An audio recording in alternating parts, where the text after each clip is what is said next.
Standardized testing should not be used in schools because it is unfair, it cannot be measured properly, and it prevents a student who should pass from passing. So I'm going to talk to you today about how standardized testing has unreliable measures, how it creates competition for the schools, and how it limits the success and the learning of a student. So before I begin, I want to tell you that I have been standardized testing from 3rd grade until my senior year in school. College is the first time that I have not experienced standardized testing to where I have to move on or pass this test before I move on to the next grade and whatnot. So when we standardize tests through the years that I have, we're all put in this one room, given this exact same test, regardless of our mentality status, regardless of our environment, our academic background. We all get the same test. Whether or not we learn what we were supposed to or we learn more than we were supposed to, we get the same test that is graded by the board that determines whether or not we move on to the next grade or whether we graduate. So this test was a huge stress factor for me. Well, the tests. Because I knew that if I did not pass this test, that I wasn't moving on to the next grade, that I was going to fall behind. And nobody wants to fall behind. So that creates anxiety, that creates stress, that creates bad things for the individual. Standardized tests are not good at all for the student. They're not good for the family, and they're not good for the school.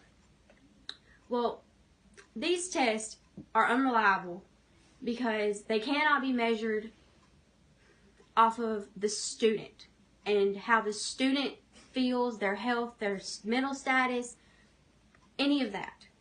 Okay? These people who grade these tests and collect this data do not incorporate the anxiety that these people or that these students get when they take these tests. They don't incorporate the lack of sleep that this student may not get or may get. They don't incorporate whether or not they eat before breakfast, because they say that eating before tests gives you a better mental status. They don't incorporate the outside factors that should be incorporated in the data if they're going to collect the data. Well, aside from that, if the teacher isn't teaching what is on this test, they're not going to pass. So my history test that I had to take my junior year, thankfully I passed, but I can say that I did not learn everything I needed to know. I personally feel like I passed because I guessed.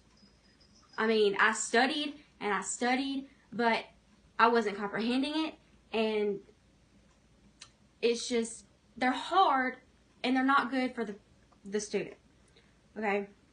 And they're not good for the teacher either, because it lets them get away with not teaching or whatever. So not only are they unreliable, they create competition, and competition creates bad attitude. It creates bad goals for the schools. It's overall horrible, in my opinion, because you don't want to be focusing on whether or not you're better than the next person. You want to be focusing on whether or not you're better in yourself. So while Roval Central High School and Gentry High School are taking the same standardized test, they're watching the levels as they go up or they go down, and they're belittling the school that falls, and they're even belittling the school that rises, because the ones that fall are mad that they fell, and the ones that rise